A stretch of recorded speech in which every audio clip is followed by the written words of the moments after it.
Welcome to the channel. Today's article is from clevelandclinic.org. Claustrophobia, fear of enclosed spaces. Fear of confined spaces. Claustrophobia becomes a phobia when it interferes with your ability to function at work, school, or other daily activities. Common triggers include tunnels, elevators, trains, and airplanes. Behavior training is in the main treatment. Other coping methods include relaxation, deep breathing exercises, and joining a support group. What is claustrophobia? Claustrophobia is an intense fear of confined or enclosed spaces. Many fears seem reasonable. We all try to avoid things that make us feel uncomfortable. The difference between a fear and a phobia is that a phobia is an intense and irrational fear towards one or more things or situations. Also, with phobias, the level of your fear doesn't match the actual danger presented by the fear object or situation. Phobias become a health issue when the fear interferes with your ability to carry out daily activities. Phobias can limit your ability to work efficiently, put a strain on your relationships, and reduce your self-esteem. What situations can trigger claustrophobia? Common triggers include tunnels, elevators, trains, airplanes, small cars, caves, MRI imaging machine, cellars, rooms without windows or with windows that can't be opened. Those are small rooms. Thoughts about being in a confined space. What does claustrophobia feel like? If you have claustrophobia, you feel anxious about being in an enclosed or tight-fitting space. You may have trouble concentrating and functioning. You may be overwhelmed with thoughts about being in a confined space. Your thoughts may keep you up at night. How common is claustrophobia? About 12.5% of the population has claustrophobia. The average person with a specific phobia, such as claustrophobia, fears 3 objects or situations. About 75% of people with a specific phobia fear more than 1 object or situation. What are the symptoms of claustrophobia? Symptoms of claustrophobia are similar to symptoms of anxiety and a panic attack. You may experience physical symptoms: sweating or shaking, tightness in chest or rapid heartbeat, trouble breathing or breathing fast, chills or flushing, red, hot face, choking feeling, upset stomach or feeling butterflies in your stomach, dizziness, feeling faint or lightheaded, dry mouth, feeling confused or disoriented, numbness or tingling, ringing in your ears, crying, tantrums, freezing or clinging, symptoms of a specific phobia in children.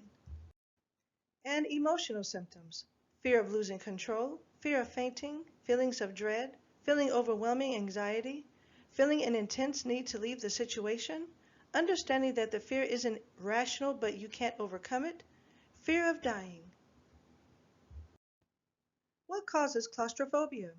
What causes claustrophobia isn't fully understood. Researchers believe causes might include a traumatic event as a child. Some adults with claustrophobia report 1 or more events where they were trapped or confined to a tight space as a child. A triggering event after childhood. You may have had a triggering event such as you got stuck in an elevator or experienced severe turbulence on an airplane. Childhood exposure to a parent's claustrophobia.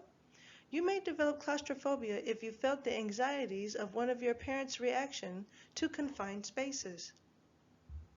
Technically, scientists believe that neurochemicals overstimulate an area of your brain, your amygdala, in the presence of fear. There's also thought that a single genetic mutation can increase your risk of claustrophobia if you have that gene defect. How is claustrophobia diagnosed?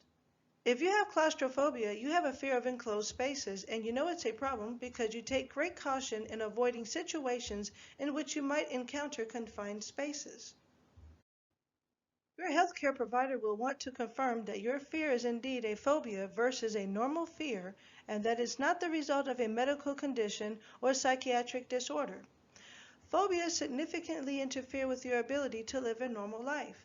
Your provider may give you a questionnaire to fill out or ask you directly how your claustrophobia has affected your daily life, how intense your fear feels and how often you feel it, how it affects your interactions with your friends and family, and how you cope. Your provider may also ask you other questions about yourself, including recent life changes, stressors, and any medications or supplements that you take. Your provider may make the diagnosis of claustrophobia if you have all of the following. Your fear of enclosed spaces is intense and has been present for 6 months or longer. Your fear or anxiety is about a specific situation or object, in this case, enclosed spaces such as an elevator or a small car. Your fear and anxiety almost always happen as soon as you encounter your specific fear or think about the feared situation. You avoid your feared situation or endure it with intense fear or anxiety. Your fear is out of proportion to the actual danger. Your fear is causing you significant distress or significantly hampers your ability to function. What can you do to better cope with claustrophobia?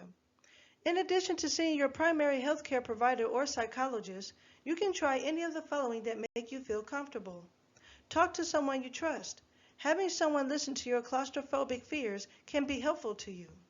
Learn strategies to relax. Try deep breathing exercises. Breathe in slowly and deeply through your nose. Hold for 3 seconds. Breathe out slowly through your mouth. Mediation, mindfulness, progressive muscle relaxation, tensing and relaxing muscle groups, and other methods to relax. Visualize and focus your attention on something that makes you calm. Join a support group. Support groups can be helpful in knowing you are not alone and for sharing tips and advice. Check if an organization provides a course for overcoming your fear. For example, if you're afraid of flying, check if an airline or your local airport offers a class on fear on flying. Take care of yourself. Eat a well-balanced diet. Follow good sleep habits and exercise for 30 minutes at least 5 days a week. Healthy lifestyle choices can decrease your anxiety. Now for treatments and for the rest of this article, please go to the article. Thanks for watching and have a great day.